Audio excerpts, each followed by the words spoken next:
إنه في حدا بالدنيا ما بيحب الوصفات البسيطة اللي بتنعمل ب3 أو 4 مكونات، وكمان بدون تلاجة وبدون بيض، فأكيد أكيد لا، هالشي بينطبع على تحلايتي لليوم. بدقايق حضريها وب3 مكونات أساسية بس، ومتعيهم بأطيب طعم. لايك وشير قبل ما نبدأ بكون كتير ممنونة لإلكم. ننزل على التعليقات ونصلي على الرسول ونقول بسم الله ونبدأ. صينيتي مقاس 23، مش كتير بتفرق سواء كان بايركس، ألمنيوم، تيفال، اللي موجود عندك. بمسحها بمعلقة واحدة من السمنة وبشيلها على جنب.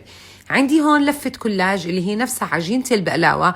كل شي عملته تركتها تدوب بدرجة حرارة الغرفة، والمفروض تكون معانا مغطية، ما تتركيها للهواء أبدا.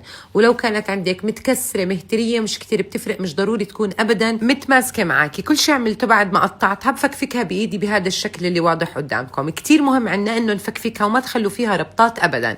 هلا هي لأنها معمولة رول فبكونوا كتير ملزقين ببعض. عجينة البقلاوة أو الكولاج اللي أنا استخدمتها وزنها 500 جرام، تمام. ضفتها بالصينية كيف ما عم بتشوفوا معي. ال 500 جرام بدهم نص كوب من السمنة.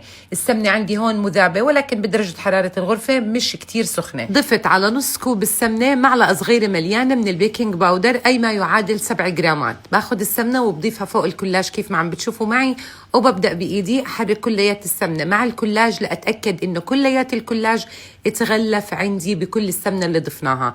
ما تخلوا أجزاء مش واصلها سمنة لحتى تطلع معاكم قرشتها غير شكل. هيك بأطراف أصابع ببلش أبسط فيها. بهذا الوقت بكون محمية الفرن على درجة حرارة 250. بدخل الصينية على الرف الأول من تحت. أول ما بدخل الصينية بنزل الحرارة لل200 وبخلي عيني عليها. من الشغلات اللي بتتحمر بسرعة، وأول ما تتحمر معي من تحت ويبلش عندي الأطراف تتحمر، على طول بضوي عليها الشواي من فوق. وكيف ما قلت لكم خلوا عينكم عليها. عندي هون 3 أكواب من الحليب، ضفت لهم ظرفين من الكريم كراميل، و3 معالق كبار من السكر، ومعلقتين كبار من جوز الهند. بدمج مكوناتي مع بعض على البارد. بعد هيك برفع طنجرتي على النار مع استمرار التحريك ليوصل عندي مرحلة الغليان. بشيله على النار وبضيف معلقتين كبار من القشطة. بدمجهم كتير منيح. بهذا الوقت بتكون اتحمرت عندي الصينية بهذا الشكل.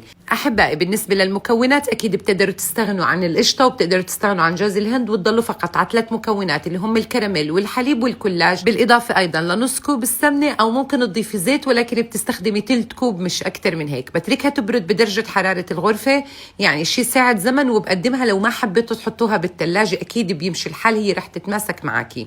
ولكن لو حبيتوا تاكلوها باردة أكيد بتقدروا تحطوها بالثلاجة أيضا ساعة زمن، وقدميها ومتعيهم بأطيب طعم. ضفت على وجهها الكراميل اللي بيكون أصلا موجود مع أظرف الكريم كراميل. زينتها بشوي من الفستق الحلبي، الورد المحمدي، شوي من جوز هندي، كتير بيلبق معاها وطعمتها بتشهي.